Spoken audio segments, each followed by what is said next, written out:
Hey guys, welcome to our channel. Today we have a great thing we are going to do today. We're going to do a review and a demo of this new Toro Power Max 824 two-stage snowblower. We bought this a couple months ago. We had it shipped to us in a box from Home Depot. In a separate video, we did an unboxing and how to assemble tutorial. And so if you are interested in that part and learning how to assemble this, there are just a few steps. It's not that difficult. Do check out the link that we've kept below to that video. But today, as I said, if you look outside, this is January in the Northeast and we have our first snowstorm. We got about 6 or 8 inches of snow. It's not the light fluffy kind for some reason. It's very dense and heavy and wet. So it'll be nice to put this to the test. So we thought we'd do a quick walk around, give you a review of the features. It's brand new. We haven't used it yet. And then that will be part one. Second part, we will actually take it out and start plowing some snow. So to begin with, it's a standard two-stage. The first nice thing, I'll just walk through some of the features over here. That's the chute. This is the chute control rod. So you have the joystick. I think Toro has some kind of name for it. I forget what it is, but this is the joystick. You press the blue release button, and then you can, as you can see, you can move the chute to throw snow this side or the other side. So it works really well. You can use your left hand or right hand for this. And then on top, it also has, if you go forward, as you can see there, it lets you do the chute deflector on top as well. So this works really nicely. This is a chute. Second thing I want to show here is it has six forward speeds. So this is the drive. So it goes up to 6. That's one, the lowest one. And then it has 2 reverse speeds as well. So if you want to reverse, it has 2 of those. It's pretty easy to move in and out of those. Up here on the handle, you have 2 levers here. This one is the traction lever. So if you want to move forward, this one, you hold this down. It lets you move forward. This one is the auger control lever. So when this is down, the auger is clearing up the snow as well. Quickly want to point out, this is a defect in the model that I have, not the model, but the unit that I have. The way it's supposed to work is to allow you to have one free hand when you're snow blowing. When you hold the drive control lever down and also the auger control lever down, so now you're propelling forward and your auger is also blowing out snow. When you leave this hand, this is supposed to stay locked down, and for some reason mine, as you can see, does not stay. And I've tried multiple ways. I'm not sure what the issue is, but maybe something wrong with the lever. I think I will call them, ask them to see what they can do, what new part they may need to send to me, or how they want to fix it. But for my case, what I'm going to have to do though is, if I need the auger going, I won't be able to have a free hand. I'll have to set my directions beforehand, and then leave this, then change if I need to. It'll be a little bit of a pain, but that's what I'm going to have to deal with today. Just a few other features. I'll move it up for the back. This is the primer here. When you start, the key needs to be in when you want to start it. This is a choke. This is a fuel valve. In this position, the fuel is open, and in this position upwards, it's closed. So I'm going to keep it open for now. This is the throttle. So when you start, that's full throttle. This one is off. They also, since we are here, they give you a snow removal tool. So if your snow is stuck in the auger or somewhere else, obviously you don't want to stick your hand in there. So this handy little tool stays with you and gets clipped on over here. There are 2 cables. This is the traction control cable. So when this lever is pressed, that engages that cable and spring. And this is the auger control cable over here. And quick thing on how to adjust these, you need to have these at a certain length, the springs. I checked the manual, but I think of memory, this one needs to be 5 centimeters, that one 7 centimeters. It's easy to adjust if you are off that length. You just unscrew this nut over here, and then tighten the top, either tightening or loosening it till you get the right length of string. And then once you have measured the right length of the spring, you would tighten this nut again, and then do the same on that side, 5 centimeters, 7 centimeters for the auger control cable. This is the crank to do the manual start. Up here, this is where you add fuel. It takes 87 fuel, 87 or greater, not more than 10% ethanol content. This is the oil, so that's pretty easy. You can check your oil level and add oil over there as well. This silver plug is the oil drain plug, and this model has the electric start as well. So if you are unable to, the temperature is really low and the hand crank isn't working, you would plug in a cable to your outlet and then just press the red button to start. You can take a look at the other, this one, I mean, it's pretty standard. It has no shear pins according to Toro, and that's a added benefit, because then you don't have to break those and replace those eventually when the unit gets older. But that's what it looks like in the front. So I think it's a pretty good one. 24 inches of clearing path. And then one last thing on the other side, I can show you where you would get the spark plug.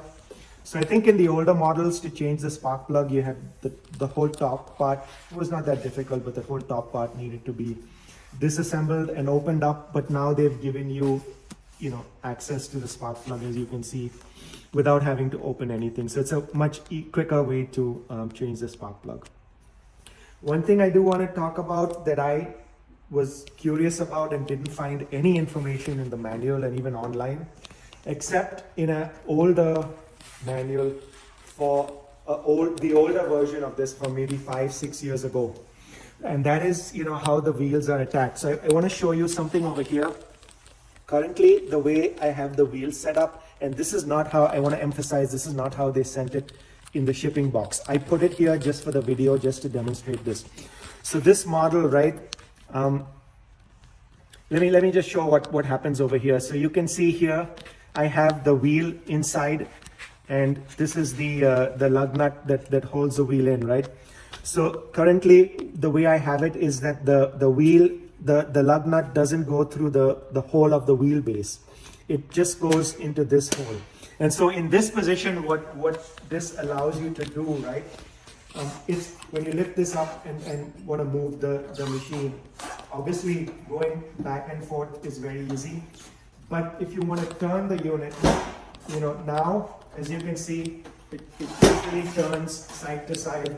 So if I wanted to, go in a circle, it's pretty easy, as you can see. The wheels are set up to be in what I think is called the Freewheel setup, where you're able to move steer the machine, in a circle or like this. So that's really nice feature to have, obviously, right? But however, because the nut isn't in the wheelbase, if I were to, you lose the self-propelling ability, which obviously, doesn't make sense, right? Who would want to be taking this heavy thing in the snow without having the self-propelling ability and the gas engine, and having to push this by yourself, right? So, but the reason I'm pointing this out is that when you put the, and I will put this on its side and show it to you as well. But if I were to switch this back to where it came in the shipping box, then we have the self-propel mode on, and then, obviously you can use the machine with the power that it gives you from the gas machine. But then when you do try to move the machine like this and steer it around, it's very, very difficult, because it's not in the freewheel mode anymore. So what I'm going to do is I'm going to put this on its, forward, and put the wheels back into the self-propel mode. So I don't know if this is a safe thing to do or not, but that's the best way I can get the wheels off. So I'm going to do it. You may not want to do this step if you're a little bit afraid of putting your machine in this position. So on this side, I'm gonna do both the wheels, but let's demonstrate this one. So it's easy to take it off. You just remove that, and now you can see I'm gonna slide the pin into the wheelbase itself and put it over here. So there you see, it goes in pretty easy. And now the key thing is the silver nut is going into the black wheelbase. So the wheel is locked, and now this is in the self-propel mode. Let's do the other one. Get that into the mode, and again, this is the way they gave it to me in the box. So here again, now I'm putting the nut into the black wheelbase and the axle, silver axle rod as well, and then lock it in place. And now, and I can even feel now it's engaging the drive. This is in the self-propel mode, and this is the way I'm going to keep it and use it, obviously, because I don't want to blow snow and push this. And so now I will have this in the self-propel mode, but now you'll be able to see how difficult it is to turn. So again, goes back and forth really easy, but if I want to turn it, you see it's stuck. I'm really pushing quite a lot now. The wheels are no longer locking in that freewheel position that they were before. So when you do plow snow, right, and you have to turn, it's going to be more difficult because of that. Now, obviously, we are in my dry garage. If you are actually in the snow and it's much more slippery, it should be a lot easier, I think, and you still will have the self-propel function. And so the reason I'm kind of going into a little bit of detail on that is I was not able to easily find that information. It took me quite a while to sort of figure that out as to why this machine wasn't turning that easy. A little too late for me. If you do want to have that ability to be able to turn your machine quite easily, like we saw in the freewheel version of this, I think your best bet is to go one model up, and that's the Toro Power Max 826. This is the 824. I think on the 826, they have the feature in where even in the self-propel mode, you can easily turn the machine, and I think they call it triggerless steering is the Toro term. Honestly, if I had known this before I made the decision to go with the 824, I would have probably sprung the extra couple $100 to move up to the 826. So if you do have price flexibility, my recommendation is to go with the 826 and not the 824. That'll make turning this thing, it is quite heavy. That's why, it really is a nice feature to be able to turn this. Right now, it's quite difficult to turn because I'm not in the freewheel position. So do consider that if you haven't made a purchase yet and you're thinking about the 824 versus 826. The reason I made my decision to stay with the 824 was even the 826, if you come over here and look,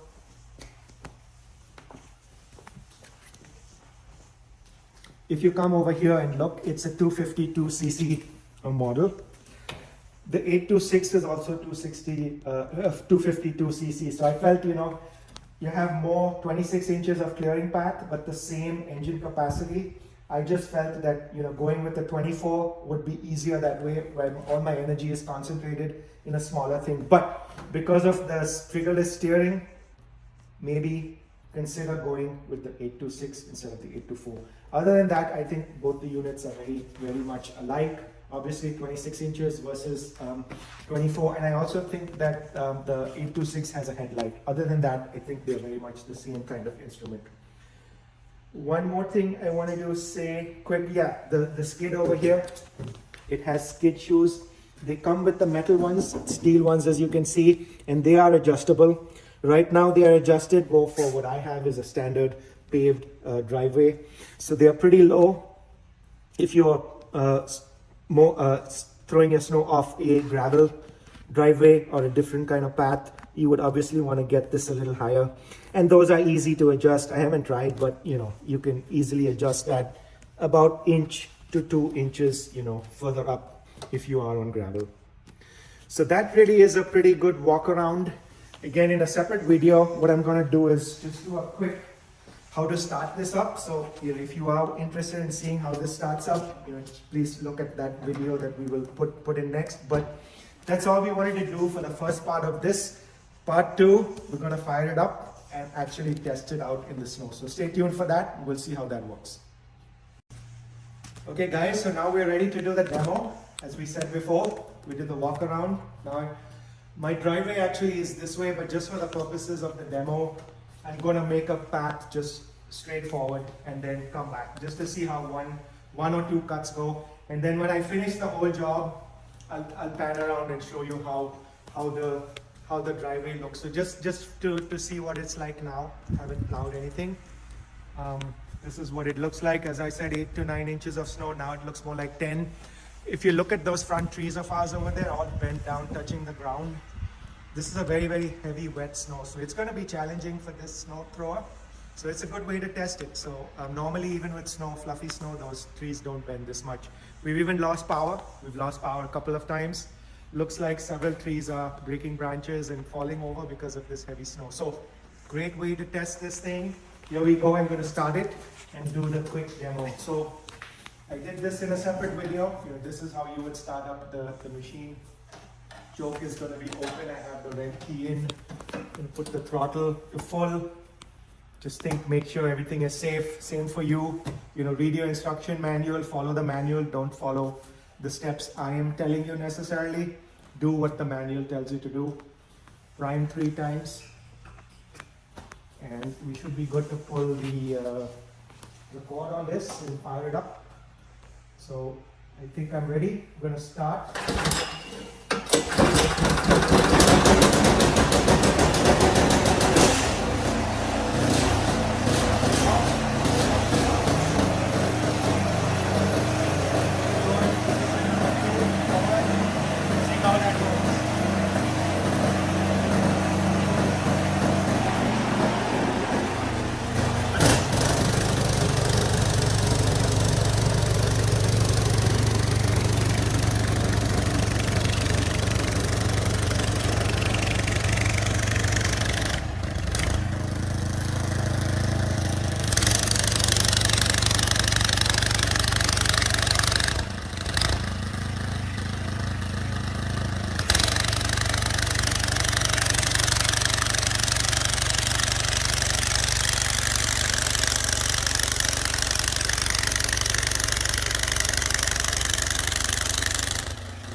Guys, quickly, first impressions. This was very impressive. I'm really impressed at the distance as advertised. Really strong engine through the snow really far. Obviously, this is not the right path to get your snow out, but I did it more for demonstration.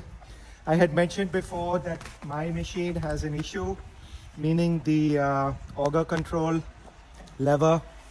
When the drive is down, this should stay locked in. As I said, it doesn't. So it was a lot more challenging for me to stop, leave this, stop throwing the snow, then change the chute. I'm really gonna have to talk to them to see how they can fix that and make it right for me. But other than that, and your machine obviously won't do that. Other than that, really impressed. My review, I'm gonna say 4.8, 4.9 stars out of 10. I'm not gonna count this. I'm assuming that Toro will make this lever issue right for me, but everything else about this worked. Installation was pretty simple, took some time, but it was simple and easy to do. Starting it up is great, power is great. This is a challenging snowstorm. You can see the length of how much snow we have. So that looks like maybe 7-8 inches, but guarantee you, because of the weight, it was probably 10 inches of snow. It's very heavy, wet snow. It's not the fluffy type. So this was good. Hope you liked this video and review. Please subscribe, give us a like if this was helpful. If you have questions, please leave us a comment. We're very happy to talk and get back to people who watch our stuff. So thank you. God bless. Bye. Okay guys, just want to finish up the review. As you can see, my dog's out here and the snow blowing is done. It was a pretty intense storm, while I was blowing the snow, just to note, a lot of snow kept falling. It's pretty heavy, windy, heavy snow. I want to show you the finished driveway. It is dark now, it's past 5, so it's kind of difficult to see because the sun obviously is set for winter. But this is what it is, just to give you a sense for how much snow we got. That's the side. It's easily a foot of snow. And this is the driveway. It was difficult to do. I had to do multiple paths, but that's, I don't think, because of the snowblower. It was just keep snowing as I was doing it. This is the walkway up front.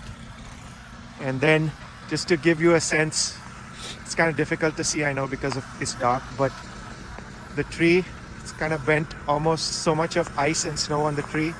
The branches are touching the ground. Almost never seen that over here, to be honest. So this was a heavy, wet snow. Look at the tree fully bent over. Normally it's upright, absolutely straight. And so difficult parts, obviously, because of the plows that come near my end of my driveway.